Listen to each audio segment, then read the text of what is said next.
ఓం నమో భగవతే వాసుదేవాయ. ఆత్మబంధువులందరికీ నమస్కారం. 515వ నామం ముకుంద. ముక్తిని ప్రసాదించే స్వామి గనక ఆ స్వామిని ముకుందుడు అన్నారని శంకరాచార్యుల వారి భావన.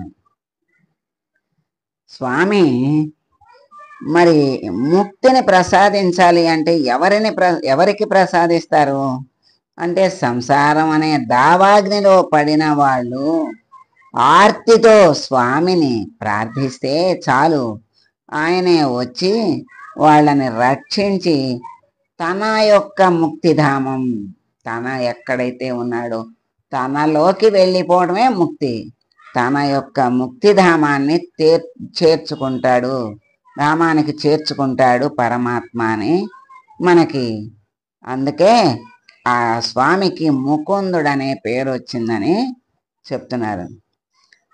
మరి ఆర్తితో మరి స్వామిని ఆశ్రయించాలి.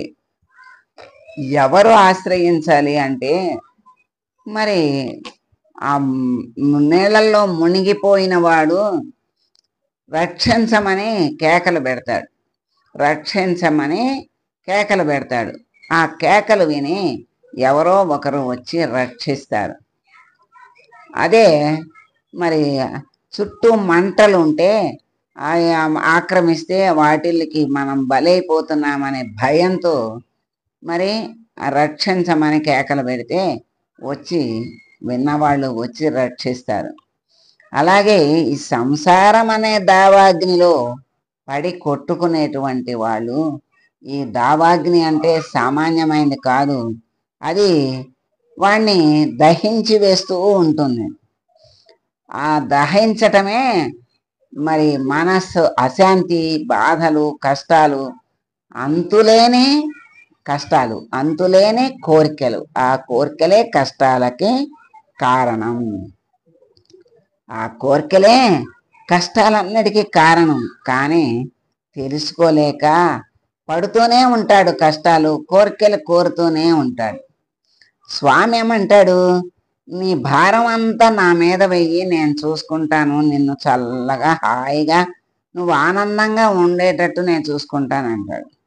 అసలు ఆయన అనే మాటలోనే ఉంది ఆనందం. ఏమిటి? భారం అంతా నా మీద వెయ్యమన్నాడు అంటే, నువ్వు భారం లేకుండా తేలిగ్గా, మనం భారం ఉంటేనే కదా బాధపడేది. భారం లేకపోతే అమ్మయ్య హాయిగా తేలిగ్గా ఉంది అని సంతోషంగా హాయిగా ఉంటాం. మరి నేను మోసేవాడిని ఉన్నాను అంటే ఇవ్వలేని అజ్ఞానములో, దౌర్భాగ్యంలో ఉన్నటువంటి జీవుడు అలా కొట్టుకుంటూ కష్టాల కడలిలో, మరి కష్టాల దావాగ్నిలో మునిగిపోతూ కొట్టుకుంటూ ఏడుస్తూ ఉంటాడు. అప్పుడు దాంట్లో మునిగిపోతాడే తప్ప భగవంతుణ్ణి ఆశ్రయించడు. ఇంకేమిటి? ఇంకా కోరికలు, ఇంకా కోరికలు, కోరికల వలయంలో చిక్కుకుంటాడు.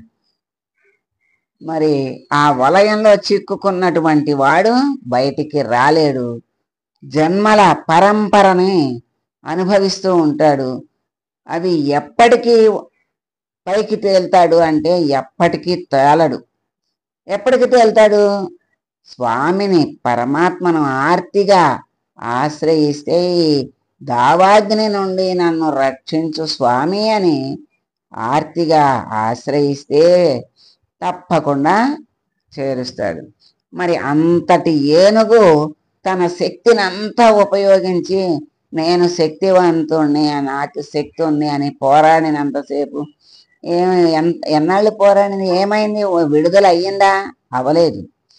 చివరికి శక్తి అంతా ఉడికిపోయినా చచ్చిపోతున్నాను అనుకున్నప్పుడు నారాయణ్ణి ఆశ్రయిస్తే వెంటనే వచ్చి మరి రక్షించాడు కదా, మనకి తెలుసు కదా. మరి రక్షించేవాడిని ఆశ్రయించకుండా భక్షించేటువంటి ఈ రాక్షసుల్ని, అంటే మనకు శత్రువుల్ని, కోరికల్ని, మరి అరిషడ్ వర్గాలను అన్నిటినీ ఆశ్రయిస్తే అధోగతిలో పడిపోతాడు. ఆ సుడిగుండంలోనే పడిపోతాడు, లేకపోతే దావాగ్నిలోనే అల్లాడతాడు. మరి వాటిని తప్పించుకుని మరి పరమాత్మను ఆశ్రయించి, స్వామి నన్ను ఈ దావాగ్ని నుండి, సుడిగుండం నుండి నన్ను రక్షించు స్వామి అని ఆర్తిగా ఒక్కసారి మనసారా స్వామిని ఆశ్రయిస్తే చాలు, వెంటనే వస్తాడు. మరి ద్రౌపది ఎన్నో ప్రయత్నాలు చేసింది. మరి వస్త్రాపహరణం చేస్తుంటే చివరికి ద్వారకావాస అంది, రాలేదు. మరి చివరికి హృదయ నివాస అంది, వెంటనే వస్త్రాలను ఇస్తే ఆ వస్త్రాలని లాగలేక వాళ్ళే పడిపోయారు. మరి తర్వాత అడుగుతుంది, అన్నయ్య ఎందుకు అంతసేపు చేశావు, ఈ వచ్చేది ముందే రావచ్చు కదా అంటే, అమ్మా నువ్వేమని తలిచావు, మరి అప్పుడు దాకా నువ్వు ప్రయత్నం చేస్తున్నావు, సరే అని ఊరుకున్నా. తర్వాత ద్వారకా వాస అన్నావు, ద్వారక ఎక్కడ ఉందా ఏంటి, ఎక్కడో ద్వారక ఉంది, అక్కడి నుంచి నేను రావద్దా ఏంటి, ఎలా వస్తాను, నువ్వు హృదయ నివాస అన్నావు, నీ హృదయం ఇక్కడే ఉంది కనుక వెంటనే నేను వచ్చాను, నీలో నీ పిలుపులో తేడా ఉంది కానీ నాలో లేదమ్మా అంటాడు. అంటే పరమాత్మ ఎంత చక్కగా చెప్పాడో చూడండి. ఎందుకంటే నువ్వు నీ హృదయంలోనే నేనున్నాను, ఎక్కడో లేను కనుక ఎక్కడో వెతకద్దు, నీ హృదయంలో ఉన్న నన్ను ఒక్కసారి వెనక్కి తిరిగి తిలకించు చాలు అంటాడు. అంటే వెనక్కి తిరగటం అంటే ఆత్మ వైపు తిరగటం, అంతర్ముఖం అంటారు. బాహ్యంగా విషయాల వైపు, మరి జగత్తు వైపు తిరిగి ఉన్నంతసేపు భగవంతుని దర్శనము రాదు, ఆయన యొక్క ధ్యాస కూడా రాదు. ఎందుకంటే విషయాలన్నీ లాగుతూ ఉంటాయి మనల్ని. ఆ పాము, ఇవన్నీ పాములు లాంటివి, అవన్నీ కాటు వేస్తూనే ఉంటాయి, విషం ఎక్కిస్తూనే ఉంటాయి, ఆ విషాన్ని భరిస్తూనే ఉంటాడు, మళ్ళీ వాటినే ఆశ్రయిస్తూ ఉంటాడు. ఎంత దౌర్భాగ్యమో చెప్పలేమంత దౌర్భాగ్యం. అయితే మరి ఎప్పుడైనా వీటి నుండి మనం విసుగొచ్చి ఇవన్నీ వద్దు భగవంతుడా నన్ను రక్షించు, వీటన్నిటినీ నేను భరించలేను అన్నప్పుడు ఆ భారాన్ని నా మీద వెయ్యి అంటాడు.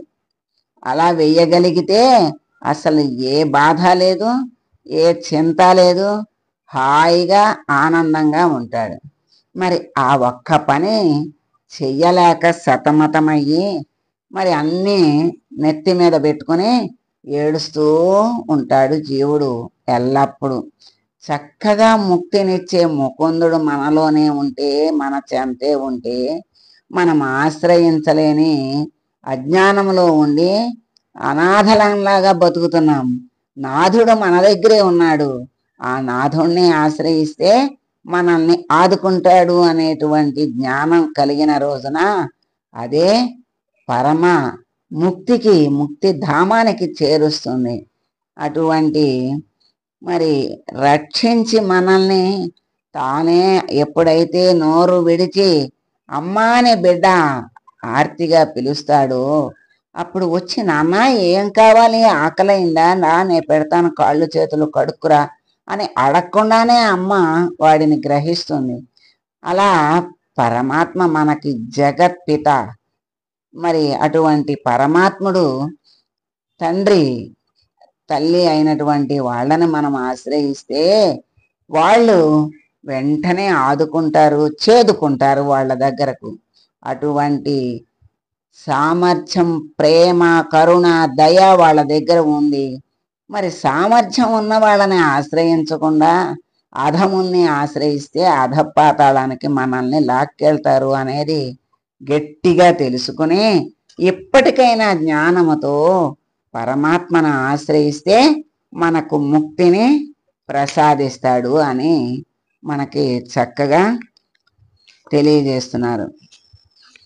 అట్లా పరమాత్మ, అటువంటి పరమాత్మ ఎక్కడున్నాడు, మనలోనే అంతర్యామిగా కనపడకుండా ఉన్నాడు. ఈ జీవ ప్రజ్ఞ మొదట వస్తువులైనటువంటి వస్తువులుగాను, వ్యక్తులుగాను, పరిసరాలుగాను భ్రాంతి చెందుతుంది. ఈ జీవ ప్రజ్ఞ వ్యక్తులుగాను పరిసరాలుగాను భ్రాంతి చెందుతూ ఉంటుంది. తర్వాత క్రమేణా తనకిష్టమైన వాళ్ళ యందు తనకిష్టమైన సంఘటనల యందు పరమాత్మ సాన్నిధ్యాన్ని అనుభవించటం ప్రారంభిస్తుంది. ఇంకా కొంతకాలానికి అన్ని పరిస్థితుల్లోనూ మరి కాలాల్లోనూ వ్యక్తుల్లోనూ ఆయన సాన్నిధ్యాన్ని అనుభవించుతూ ఉంటుందనుకోండి. అంటే క్రమేణా ఒక్కొక్క మెట్టు భక్తి, జ్ఞానము, ఆ తర్వాత ముక్తి, ఇట్లా నిరంతరం పరమాత్మ సాన్నిధ్యంలో ఉన్నట్టే కదా. అంటే పరమాత్మనే స్మరించండి, పరమాత్మ యందు ఉండండి అంటే సర్వాన్ని సంసారాన్ని వదిలేసి ఎలా ఉంటాం, ఎలా సాధ్యమవుతుంది అంటారు కదా.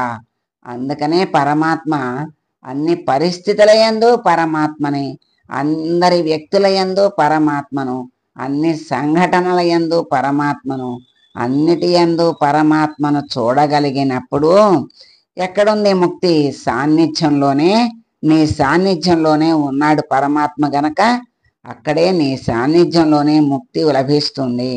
ఇలా ముక్తిని ప్రసాదించేవాడు కనుక భగవంతుడు ముకుందుడు అని పిలువబడ్డాడు. అటువంటి ముకుందుడు అయినటువంటి స్వామిని మనం ప్రార్థిస్తూ, స్వామి అంతటా ఉన్నావు, నాలోనూ ఉన్నావు, అంతటి జ్ఞానాన్ని గ్రహించగలిగి మరి దాని యందు మనస్సు నిలపగలిగేటువంటి స్థితిని, బుద్ధిని, జ్ఞానాన్ని మాకు ప్రసాదించి అలా మెట్లెక్కించి జ్ఞానము ముక్తిధామాన్ని చేర్చు స్వామి అని వేడుకుంటూ మంగళం పాడదాం. మంగళం కౌసలేంద్రాయ మహనీయ గుణాత్మనే సర్వలోక శరణ్యాయ సాధురూపాయ మంగళం. ఓ